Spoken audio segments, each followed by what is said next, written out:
ಒಬ್ಬ ಹುಡುಗ ಇರ್ತಾನೆ ವೆಂಕಣ್ಣ ಅಂತ, ಗುಂಡು ಚೆನ್ನಾಗಿರ್ತಾನೆ, ದನ ಕಾಯೋ ಹುಡುಗ ಇವನು ವೆಂಕಣ್ಣ. ಎಲ್ರು ನನ್ನ ಹತ್ರ ಕೆಲಸ ಮಾಡಿಸ್ಕೋತಾರೆ, ನನ್ನನ್ನು ಉಡಾಳ ಅಂತಾರೆ, ಗುಂಡ ಅಂತಾರೆ, ಬೀದಿ ಬಸವ ಅಂತಾರೆ, ಉಪಯೋಗಿಸ್ಕೊಂತಾರೆ, ಉಠಾಳ ಅಂತಾರೆ. ಯಾಕೆಂದ್ರೆ ನನಗೆ ತಂದೆ ತಾಯಿ ಇಲ್ಲ. ಆಗ ರಾಯರು ಹೇಳ್ತಾರೆ, ದಿಕ್ಕಿಸ್ಬೇಡ, ನಿನಗೆ ಅಕ್ಷತೆ ಕೊಡ್ತೀನಿ, ನಿಂಗೆ ತುಂಬಾ ಸಂಕಟ ಆದಾಗ ನೆನೆಸ್ಕೋಪ ಅಂತ ಹೇಳಿ ಅಕ್ಷತೆ ಕೊಡ್ತಾರೆ. ಸರಿ, ಇವ್ರು ಸಮಾಧಾನ ಸುಮ್ಮನೆ ಆಗ್ಬಿಡ್ತಾನೆ. ಅದಾಗಿ ಸ್ವಲ್ಪ ದಿವಸಕ್ಕೆ ಅಲ್ಲಿ ಸಿದ್ದಿ ಮಸೂದ್ ಖಾನ್ ಅವನು ಬರ್ತಾನೆ. ಯಾರೋ ಸೇವಕ ಬಂದು ಸಿಪಾಯಿ ಇವನ್ಗೊಂಡು ರಾಯಸ ಕೊಡ್ತಾನೆ, ಒಂದು ಪತ್ರ. ತಕ್ಷಣ ಅದನ್ನ ತೆಗೆದು ನೋಡ್ತಾನೆ, ಅದು ಕನ್ನಡದಲ್ಲಿರುತ್ತೆ. ಇವನು ಕನ್ನಡ ಓದಕ್ ಬರಲ್ಲ, ಉರ್ದು. ಅಲ್ಲಿ ಇದ್ದಂತ ಅಂಗರಕ್ಷಕರು ಯಾರಿಗೂ ಕನ್ನಡ ಬರಲ್ಲ. ಏನ್ ಮಾಡಿದ್, ಏನಿದೆ ವಿಚಾರ ಗೊತ್ತಿಲ್ವೇ ಅನ್ಬಿಟ್ಟು ನೋಡ್ತಾನೆ, ದೂರದಲ್ಲಿ ವೆಂಕಣ್ಣ ಕೂತಿದ್ದಾನೆ ಮರದ ಕೆಳಗೆ. ಇದರ ಬಾಯಿಲಿ ಅಂತ ಹೇಳಿ, ಪಡ ಓದೋ ಇದ್ರೆ ಅವ್ನು ಹೇಳ್ತಾ, ಇಲ್ಲ ನಂಗೆ ಅಕ್ಷರ ಬರಲ್ಲ, ನಂಗೆ ಓದೇ ಬರಲ್ಲ ಅಂತ.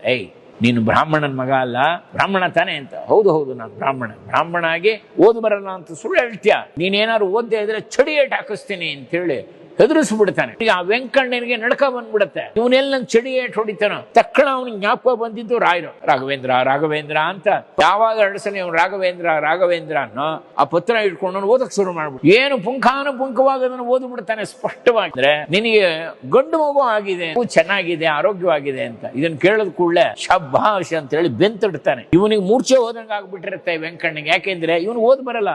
ಈಗ ಅವ್ನು ಸಿದ್ಧ ಮಸೂದ್ ಕೇಳ್ತಾನೆ, ನೀನ್ ಏನ್ ಮಾಡ್ತಾ ಇದ್ದೀನಿ? ನಾನು ದನ ಕಾಯ್ತಿದ್ದೀನಿ ಅಂತ.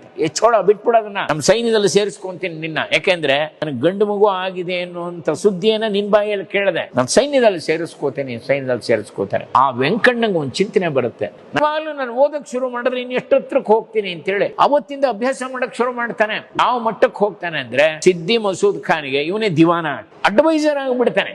ಆ ಮಟ್ಟಕ್ಕೆ ಕೊಟ್ಟೋಗ್ತಾರೆ.